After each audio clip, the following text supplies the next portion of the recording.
Model का murder, खेत में मिली लाश, गर्लफ्रेंड से झगड़ा, 2 करोड़ रुपए और दोस्तों की नाइट पार्टी के बीच उलझी हत्या की गुत्थी। Meerut model murder. मेरठ के पास खेत से एक मॉडल के मर्डर की गुत्थी अब पुलिस के लिए एक पहेली बन गई है। मॉडल को गोली मारी गई, लेकिन ये हत्या किसने की और क्यों, अभी तक ये बात रहस्य बना हुआ है। पुलिस अब उस मॉडल की गर्लफ्रेंड और उसके उन दोस्तों की तलाश और उन्हें खंगालने में जुटी है जो जिनके साथ मेरठ मॉडल मर्डर। उत्तर प्रदेश के मेरठ में एक मॉडल मॉडल की हत्या के मामले में यूपी पुलिस 3 बातों में बुरी तरह उलझी हुई है। क्या मॉडल की हत्या गर्लफ्रेंड के साथ हुए झगड़े का नतीजा है, या जमीन बेचने से मिले करोड़ों रुपए प्रॉपर्टी की खातिर उसे मार डाला गया, या फिर दोस्ती में दगा देकर उसे मौत के घाट उतार दिया गया। दरअसल मेरठ में बुधवार को खेतों में एक लड़के की लाश मिली। खेत में मिली लाश शुरुआती जांच में पता चला कि मरने वाले लड़के की उम्र 30 से 32 साल है। दुल्हेड़ा के पास खेतों में पड़ी मिली लाश के पूरे शरीर पर चोट के कई निशान भी थे, जबकि हत्या गोली मारकर की गई थी। उसके शरीर में 2 गोलियों के निशान थे। लाश देखकर पुलिस ने शव को मॉर्चुरी में भेज दिया।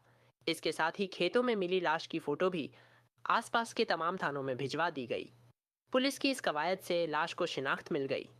पता चला कि लाश पीएसी में तैनात जवान तनुज के साले विवेक साहू की है।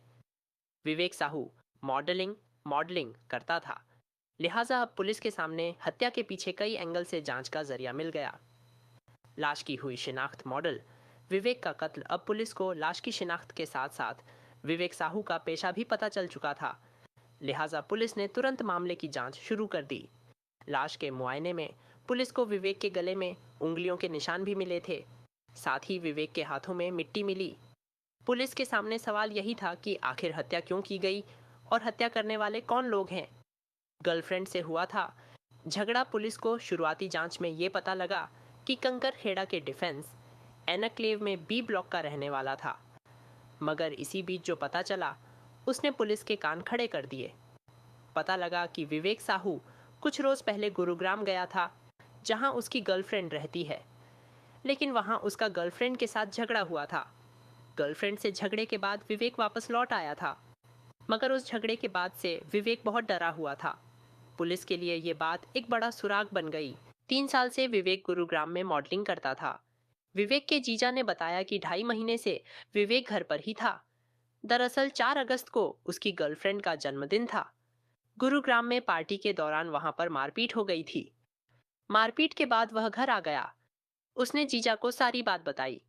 इसी बीच विवेक की गर्लफ्रेंड ने विवेक पर दुष्कर्म का भी आरोप लगाया था। मामला आगे न बढ़े, इसके लिए उसने 15 लाख रुपए भी दिए गए थे। इसके बाद दोनों के बीच फिर से बात होने लगी थी। विवेक ने 4 अगस्त को मारपीट के बाद जीजा से कहा था कि उसकी जान को खतरा है। वह काफी घबराया हुआ था। इसके बाद से वह घर पर रहता था, कहीं नहीं जाता था। विवेक ने 12वीं तक पढ़ाई डीएमए स्कूल से की। इसके बाद उसने सीसीएसयू से ग्रेजुएशन किया। तीसरी कॉल पर मोबाइल स्विच ऑफ हुआ। विवेक साहू के जीजा तनुज कुमार के मुताबिक विवेक मंगलवार की रात 11 बजे तक जब घर नहीं पहुंचा तो उसके मोबाइल पर कॉल की गई। 2 बार घंटी गई, मगर तीसरी बार कॉल किया तो मोबाइल स्विच ऑफ हो गया। इसकी वजह से घर वालों में घबराहट बढ़ गई। विवेक के जीजा और बाकी घर वालों ने आसपास जाकर विवेक की तलाश की। रिश्तेदारों और दोस्तों से पूछा, लेकिन कुछ पता नहीं चला। अगले रोज दोपहर के वक्त उसकी मौत की खबर मिली। 2 करोड़ की प्रॉपर्टी का सौदा। पुलिस को विवेक के बारे में एक बात ये पता चली कि विवेक ने करीब 1.5 साल पहले एक जमीन बेची थी, जिसमें उसे 2 करोड़ रुपए मिले थे। अब पुलिस का सिर घूम गया, क्योंकि 2 करोड़ की रकम भी मामूली रकम नहीं थी। लिहाजा शक की गुंजाइश इस बात पर भी आकर टिक गई कि हो ना हो विवेक का कत्ल उसी 2 करोड़ की रकम को वसूलने के लिए किया गया हो। लेकिन तभी पुलिस को मालूम पड़ा कि कुछ रोज पहले ही पुलिस दिल्ली में अपने दोस्तों के पास भी गया था। तब पुलिस का शक विवेक के दिल्ली वाले दोस्तों की तरफ घूमा। पुलिस को शक ये हुआ कि हो ना हो विवेक के दोस्तों ने ही पहले उसकी पिटाई की और फिर उसकी हत्या कर दी। सीसीटीवी फुटेज में दिखा मॉडल पुलिस को विवेक की लाश मिली थी। वो जगह थी दुल्हेड़ा, जो उसके घर से काफी दूर थी।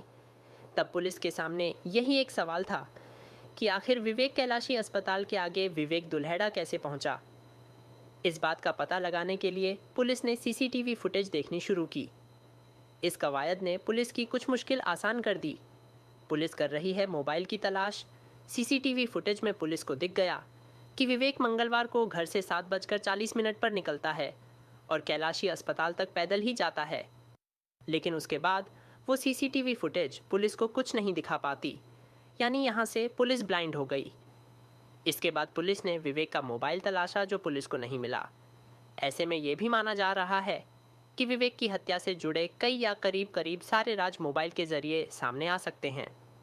पुलिस को ये भी पता चला कि विवेक अपने कुछ करीबियों के साथ पार्टी करने के लिए अपने जीजा से पैसे मांग रहा था।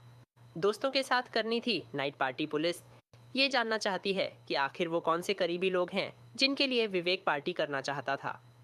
मंगलवार शाम 6 बजे विवेक शाहू ने जीजा तनुज को बताया था कि दिल्ली से उसके दोस्त आ रहे हैं। विवेक ने पार्टी करने के लिए 5,000 रुपये भी मांगे थे। जीजा ने रुपये देने से मना कर दिया था, जिसके बाद वह घर से पैदल निकल गया था। हत्या की वारदात में नजदीकी का हाथ पुलिस ने अंदाजा लगाया है कि जिस तरह से विवेक के शव को दुल्हेड़ा रोड पर खेत में फेंका गया है, उससे लग रहा है कि कोई उसका नजदीकी हत्या की इस वारदात में शामिल हो सकता है। ऐसा हो सकता है कि विवेक को पार्टी का लालच देकर बुलाया गया हो और धोखे से पीछे से गोली मारकर हत्या कर दी गई हो। मोबाइल सुलझा सकता है हत्या की पहेली। पुलिस को विवेक का मोबाइल नहीं मिला है। ऐसा माना जा रहा है कि उसके मोबाइल में कोई फोटो या वीडियो भी ऐसा हो सकता है जिसके इरादे से मोबाइल को गायब कर दिया गया हो। ऐसा भी हो सकता है कि जहां हत्या की गई हो, मोबाइल वहीं गिर पड़ा हो और मारने वालों ने शव को यहां लाकर फेंक दिया। पुलिस अब इन तमाम पहलुओं पर जांच कर रही है। दोस्तों, इस वीडियो को लाइक और चैनल को सब्सक्राइब करके हमारा हौसला बनाएं ताकि इस तरह की वीडियो हम बना सके। धन्यवाद।